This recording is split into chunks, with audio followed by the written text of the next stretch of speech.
नमस्कार, मेरा नाम है हर्षित सिंह तोमर और आप देख रहे हैं टाइम्स एक्सप्रेस। ये जो ट्विटर का आप इस समय स्क्रीनशॉट देख रहे हैं, ये हमारे भारत के सबसे प्रसिद्ध और सबसे जाने माने पत्रकार राजदीप सरदेसाई अपने ट्विटर के सोशल मीडिया हैंडल से शेयर करते हैं। आप इसमें देख सकते हैं, ये एक अखबार का आर्टिकल है और ये अखबार के आर्टिकल के ठीक बाजू में, जैसा कि हर बार एक राजनीतिक पार्टी आजकल जैसे जैसे चुनावों का वातावरण है तो अपने अपने तरीके से इश्तेहार वहां डालती है, अखबारों में डालती है। ये इश्तेहार आता है फिर एक बार मोदी सरकार, लेकिन इसके ऊपर क्या लिखा है? तुमच्या मताने कुठे जलोश व्याहले हवा आहे भारतात की पाकिस्तानात। ये भाषा मेरे को मराठी भाषा लग रही है और इसमें क्या लिखा होता है कैप्शन में? Ahead of crucial third phase political ad that caught the eye BJP ad in Marathi literally translated as where should you vote lead to celebration India और पाकिस्तान। तो जैसा कि आप देख सकते हैं, फिर एक बार मोदी सरकार और मराठी न्यूज़पेपर पे ये इश्तेहार है भारत या पाकिस्तान।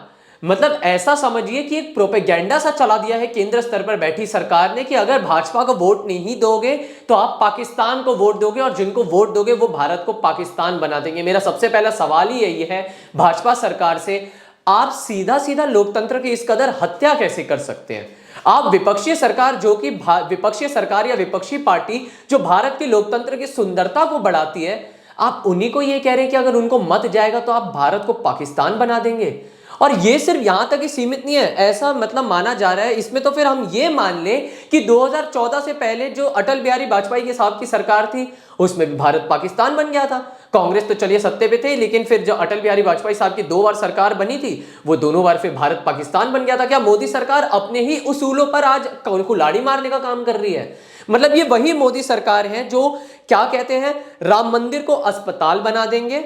अगर ये विपक्षी सरकारें आएंगी तो वो क्या कहती है, राम मंदिर को अस्पताल बना देंगे, काशी विश्वनाथ कॉरिडोर पे बुलडोजर चला दिया जाएगा। ये शब्द है केंद्र पे बैठे हमारे सरकार के नेताओं के भाषण के दौरान, यानी मिसलीड करने का, यानी लोगों को भ्रमित करने का, असल मुद्दों से भटकाने का जो काम है वो इस कदर हावी हो चुका है कि शायद से अब केंद्र सरकार में और खासतौर पे नरेंद्र मोदी खुद भूल गए हैं कि भाषा की मर्यादा क्या होनी चाहिए। और यहां पे एक अहम मुद्दा जो उठता है वो ये उठता है कि जब हम टीवी खोलते हैं, जब हम आम जनता से भी बात करते हैं, आम जनता भी ये बोलती है कि हम न्यूज चैनल या टीवी इसलिए नहीं देखते क्योंकि वो गोदी मीडिया हो गई है, यानी सारी तो नरेंद्र मोदी और भाजपा सरकार के समर्थकों से भरी चलती है, खबरें चलती हैं। तो फिर हमारे पास एक और रास्ता जो बचा वो क्या है? अखबार।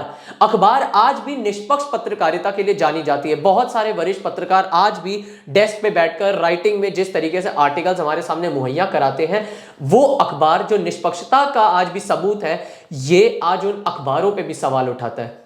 अखबार में जब आपको छोटे से छोटा इश्तेहार देना होता है तो आपको बहुत सारी गाइडलाइंस फॉलो करनी पड़ती है और अखबार भी अपनी तरफ से देखता है कि कोई भड़काऊ बयान या फिर कुछ ऐसा उठक बैठक तो नहीं होगी। यहां तक कि जो एडिटोरियल कॉलम्स होते हैं जिसमें एक कोई पत्रकार होता है या लेखक होता है अपने निजी विचार प्रस्तुत करता है किसी खबर पे, उसको भी रीचेक करने के लिए, कॉपीराइट करने के लिए 3 से 4 सब एडिटर्स और एडिटर्स लगते हैं।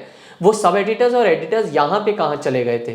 क्या महाराष्ट्र का ये अखबार अब दिखा रहा है कि आने वाले समय में जैसे जैसे न्यूज चैनलों की ये हालत दूभर हालत हो गई है, अब अखबारों की भी ये दूभर हालत होगी? क्या हम लोगों को देश के जो असल मुद्दे हैं, जो हकीकत है, उससे रूबरू ही नहीं होने दिया जाएगा?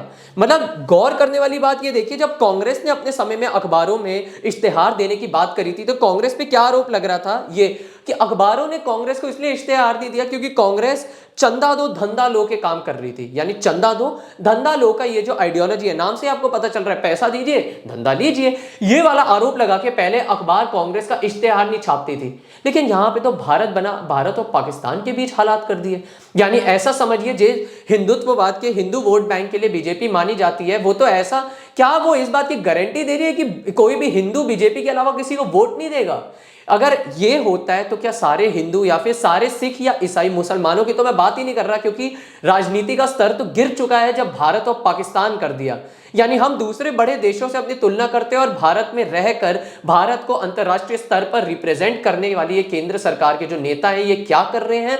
भारत में ही भारत बनाम पाकिस्तान कर रहे हैं। हम भारत, जो बड़े देश होते हैं, जो विकसित देश होते हैं, वो और देशों से अपनी तुलना करते हैं विकास करने के तौर पर, लेकिन यहाँ पे भारत की पाकिस्तान से तुलना इसलिए करी जा रही है कि भाजपा के अलावा किसी और को मत दिया जाएगा तो पाकिस्तान बन जाएगा। गिरता स्तर देखिए आज हमारी पार्टी का, अखबार को भी नहीं छोड़ा। और अखबार एक मात्र वो माध्यम है जो आज भी आईएएस ऑफिसर बनने के लिए बच्चे पढ़ते हैं। द हिंदू हो गया, टाइम्स ऑफ इंडिया हो गया, ये बहुत सारे अखबार है। और जैसे ये मराठी पेपर है तो मेरे ख्याल से महाराष्ट्र के भी जो सरकारी नौकरी होती होगी, जो से महाराष्ट्र की सरकारी नौकरियां होंगी, वो भी तो बच्चे अखबार पढ़ते होंगे। अब जरा ये सोचिए, जिन बच्चों के लिए हम आज ग्लेशियर बचा रहे हैं, वातावरण बचा रहे हैं, राजनीति पार्टियां बना रहे हैं, जो आगे आने वाले भारत का जो भविष्य है, जो भारत की नींव है, भारत की युवा, इन भारत के युवाओं के ये हालात हो रहे हैं, वो अखबार पढ़ेंगे, वो क्या सोचेंगे, उनके मन में क्या छवि बनेंगे। और आप ये चाहते हैं कि आने वाले समय में हमारे भारत का भविष्य ये एक तरफा नफरत लेके आगे बढ़ेगा। अखबारों की ये हालत हो गई है। और वैसे ये इन अखबारों की बात से मुझे याद आया, मैं आपको यहाँ पे एक बार मैं आपको ये स्क्रीनशॉट दिखाता हूँ। ये हमारे स्क्रीनशॉट जो है बहुत, मैं रो दिया था सही में, मेरे मन कर रहा था कि मैं, मेरे आंसू जो छलक रहे थे, मेरा मन था कि आज मैं ऑफिस दफ्तर आकर टाइम्स एक्सप्रेस के लिए काम ही ना करूं। क्या था मैं आपको दिखाता हूं।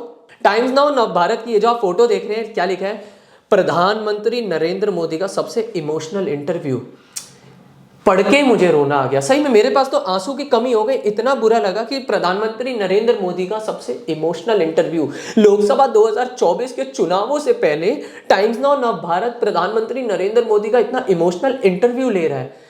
इलेक्टोरल बॉन्ड का मुद्दा है, प्रधानमंत्री मौन है। बृजभूषण शरण सिंह के बेटे को सीट दे दी गई, तब प्रधानमंत्री मौन है। मणिपुर में तो चलिए हम कहते केंद्र के हमारे जो केंद्रीय गृह मंत्री अमित शाह ने बोल दिया, लेकिन इतने जो केस होते हैं, यहाँ तक कि जो बीजेपी के शासित राज्य थे, एमपी पटवारी घोटाला हो गया, प्रधानमंत्री मौन थे। लेकिन प्रधानमंत्री एक इमोशनल इंटरव्यू देने चले गए। वो अभी भी इलेक्टोरल बॉन्ड का ये जो घोटाला हुआ है, जिसको सब कह रहे हैं, उसके पीछे मौन है। एकाएक अचानक से विपक्षी सरकारों के जो नेता हैं वो जेल में बंद हो रहे हैं, प्रधानमंत्री उस पर मौन है, लेकिन टाइम्स नाउ नव भारत को एक इमोशनल इंटरव्यू दे रहे हैं।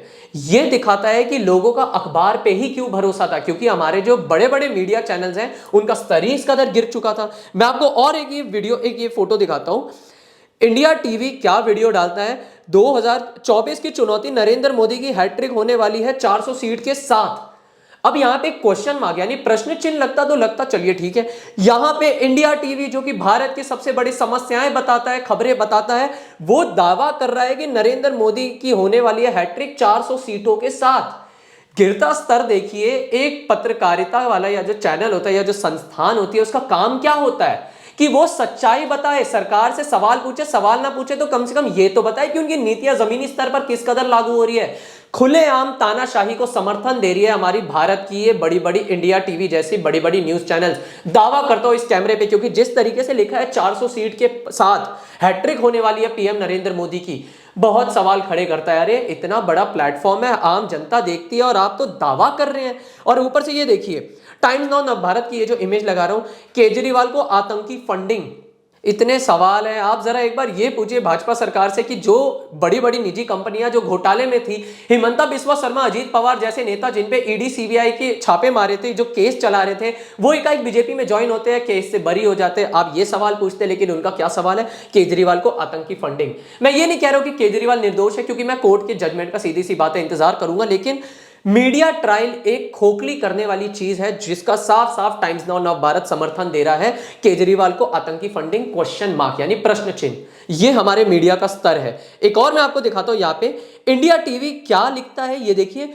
इंडिया टीवी की ये जो फोटो है, इसमें लिखते हैं मोदी और मुसलमान, यानी इतने बड़े चैनल हो गए हैं, इतने बड़े ये चैनल हो गए और मोदी और मुसलमान खुद ही हिंदू मुसलमान करते हैं और फिर कहते हैं कि मोदी जी सारे धर्मों को एक साथ लेके जा रहे हैं। अब बंदा इन सारी चीजों से, नकारात्मकताओं से तब दूर होना चाहेगा, अखबार पढ़ेगा। और आपने तो अखबार को भी नहीं छोड़ा। बहरहाल एक सवाल अंत में यही छोड़ रहा हूं, क्या केंद्र पे बैठी सरकार इतनी बौखला गई है कि मीडिया को अपने अंतर्गत लेने के लिए दूभर हो रही है, त्रस्त हो रही है? ये एक सवाल अंत में छोड़ के जा रहा हूं। फिलहाल के लिए बस इतना ही। आप देख रहे थे टाइम्स एक्सप्रेस, मैं आपके साथ हर्षित सिंह तोमर। बहुत बहुत धन्यवाद।